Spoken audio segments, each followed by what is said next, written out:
ঝালকাঠির রাজাপুর উপজেলার তরকারি বাজার সংলগ্ন খালের উপর ১,৬৯,২১,০০০ টাকার বেশি ব্যয়ে নির্মিত সেতুটি আজও অকার্যকর হয়ে পড়ে আছে। প্রায় ১ বছর আগে নির্মাণ কাজ সম্পূর্ণ হলেও সেতুর উভয় পাশে সংযোগ সড়ক অর্থাৎ অ্যাপ্রোচ সড়ক না থাকায় সাধারণ জনগণের কোনো উপকারে আসছে না এটি। সেতু নির্মাণের পরেও যাতায়াতে দুর্ভোগ কাটেনি এলাকাবাসীর। ফলে সেতুটি হয়ে আছে অচল একটি কাঠামো, সাধারণ মানুষের জন্য সৃষ্টি করছে চরম দুর্ভোগ। প্রতিদিন শত শত মানুষকে দুর্ভোগের মধ্য দিয়ে যাতায়াত করতে হচ্ছে, ফলে অপচয়ের খাতায় চলে যাচ্ছে সরকারের অর্থ। বিস্তারিত ঝালকাঠি প্রতিনিধি মোহাম্মদ নাইম হাসান ইমনের পাঠানো প্রতিবেদনে সামিয়া সুলতানার ডেস্ক রিপোর্ট। 2022 সালে রাজাপুর বাজারের পুরাতন ব্রিজটি ভেঙে নতুন সেতু নির্মাণের কাজ শুরু হয়। 2023 সালের শেষ দিকে সেতুর ঢালাইয়ের কাজ সম্পন্ন হলেও আজ পর্যন্ত নির্মিত হয়নি সংযোগ সড়ক।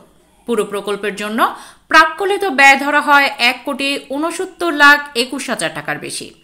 কিন্তু অ্যাপ্রোচ সড়ক ছাড়া এই সেতু এখন পরিণত হয়েছে এক অপূর্ণ উন্নয়ন কাঠামোয়। সেতু নির্মাণ হয় স্থানীয়দের আশা ছিল জনভোগান্তি দূর হবে, বরং এখন উল্টো তাদের দুর্ভোগ বেড়েছে। সেতুটি নির্মাণের ঠিকাদারি কাজ করেন জেলা যুবলীগের আহ্বায়ক রেজাউল করিম জাকির ওরফে জিএস জাকির। গত বছরের 5ই আগস্ট রাজনৈতিক পালাবদলের পর থেকে তিনি এলাকা ছেড়ে গা ঢাকা দেন। এরপর থেকে থমকে যায় সংযোগ সড়ক নির্মাণের কাজ। সেতুর দুই পারেই রয়েছে স্কুল, কলেজ, বাজার এবং বিভিন্ন সরকারি বেসরকারি প্রতিষ্ঠান, কিন্তু সংযোগ সড়ক না থাকায় যানবাহন চলাচল করতে পারছে না। প্রতিদিন গাড়ি রেখে পায়ে হেঁটে পার হতে হচ্ছে শিক্ষার্থী, রোগী, বৃদ্ধ ও সাধারণ মানুষকে। অনেক সময় শিশুরা সেতুতে ওঠার সময় পড়ে গিয়ে দুর্ঘটনার শিকার হচ্ছে। বয়স্কদের ক্ষেত্রে বিষয়টি আরও কষ্টসাধ্য। এই যে ব্রিজটা, আমরা হলাম সাধারণ ব্যবসায়ী, বাজার দোকানদারি করি আমরা। এই ব্রিজটা মানে 3-4 বছর ধরে এই অবস্থায় আছে। ফার্স্ট টাইম যখন ব্রিজটা আমাকে আরেকটা ব্রিজ ছিল, তখন আমাদের ব্যবসা বাণিজ্য খুব ভালো চলতো, সবাই যাতায়াত করতো, বাজার করতো, চলে যাইতো, বাজারটা খুব ভালো ছিল। আর এখন এই বাজারটা 3-4 বছর ধরে মনে করেন যে বাজার বেঁচে কিনেও নাই, বৃষ্টির তো কাজ হইতেছে না। এর আগে কয়েকবার সংস্কার করবে সোহাগ কাকা একবার কাজ করা শুরু করলো, আবার করার পর বন্ধ হয়ে গেল, পূর্ণ কাজটা হয় নাই।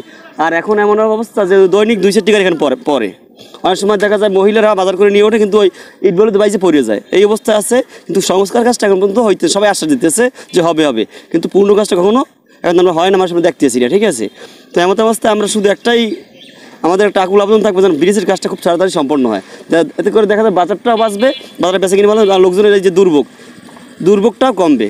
মানুষের হুন্ডো এখানে পড়ে যায়, কিছুদিন আগে একটা অটো গাইতে পড়ে গেছে। ঠিক আছে, তাতে করে দেখা যায় যে এক মহিলা ব্যথা পাইছে, তারপর বাচ্চা ছিল সেও ব্যথা পাইছে। এই ব্রিজ আমার অনেক দিন হয়েছে করে থুইছে, তারপর আমাদের গাড়ি নিয়ে উঠতে কষ্ট হয়, তারপর যাত্রীকে কষ্ট হয়, আমাদের ঘুরিয়ে ওদিক দিয়ে আসতে হয়। এতে আমার শর্টকাট হইতো, এখান থেকে মেইন রাস্তার পাশ থেকে যাইতে অল্পের মধ্যে হইতো। এখন ঘুরিয়ে আসা লাগে, মেডিকেল মোড় হয়ে ঘুরিয়ে আসা লাগে না, থানার সামনে দিয়ে ঘুরিয়ে আসা লাগে। আমাকে যাইতে অসুবিধা হয় যাত্রীর। আমরা এই পথঘাট এটা জায়গায় রাস্তা ভালো না, রাস্তা নিচা, এই আমরা যাইতে পারি না।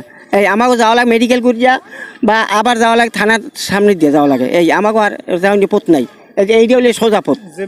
হ্যাঁ, এটা যাইতে পারি আমরা সোজা। এই পথটা এটা যদি ব্রিজটা ভালো হয় ঠিক মতন, তাহলে আমরা সোজা যাইতে পারি। দীর্ঘদিন যাবৎ এই সেতুটি এইভাবে পড়ে আছে। এটার সংস্কার কাজ হওয়ার পরেও এখন পর্যন্ত পুরোপুরি হয়নি। রাস্তার সংযোগ যে রাস্তাটা রয়েছে সেতুর সাথে, সেই রাস্তাটা এখন পর্যন্ত করা হয়নি, যার ফলে গাড়ি ঘোড়া চলতে সমস্যা হয়, মানুষের চলাফেরায় সমস্যা হয়। রাজাপুর দৈনিক বাজার কিন্তু ব্রিজ ভাঙা কাজ শুরু হয়েছিল, কিন্তু আমাদের ব্রিজটা কাজ করা হয় নাই। আমাদের এই ব্রিজগুলো কিন্তু আমাদের মোটরসাইকেল, রিক্সা অথবা ট্রাক এগুলো উঠতে পারে না, আমাদের জনগণেরও সমস্যা হয়। আমাদের এই ব্রিজটা করে দিলে কিন্তু ভালো হবে। রাজাপুর এলাকায় এখানে দেখা যায় যে ব্রিজের কাজ চলমান ছিল, তো যে কোনো কারণে হয়তো বন্ধ হয়ে গেছে। তো এখন বর্তমানে আমাদের এখানে চলাফেরার জন্য অনেক ভুক্তভোগী বা নিজেরা ভুগতেছি। কারণটা হচ্ছিল ভাই কন্ট্রাক্টারই একটু পলাতক আছে, আর 2 নম্বর হচ্ছিল আমি এই কাজটা দ্রুত নতুন করে মানে এটা করার জন্য প্রস্তাব পাঠাইছি। আশা করি যে আমি 1 মাসের মধ্যে হয়ে যাবে। সেতু আছে কিন্তু সংযোগ সড়ক নেই, এ যেন উন্নয়নের মাঝপথে থেমে যাওয়া এক স্বপ্ন। সরকারের কোটি কোটি টাকার প্রকল্প বাস্তবায়ন হলেও মানুষের দুর্ভোগ থেকেই যাচ্ছে। বাজার ব্যবসায়ী ও স্থানীয়দের একটাই দাবি, তড়িৎ ব্যবস্থা নিয়ে সেতুর সংযোগ তৈরি হোক, দূর হোক জীবনের ঝুঁকি ও দুর্ভোগ। Samia Sultana, CN Bangla news desk.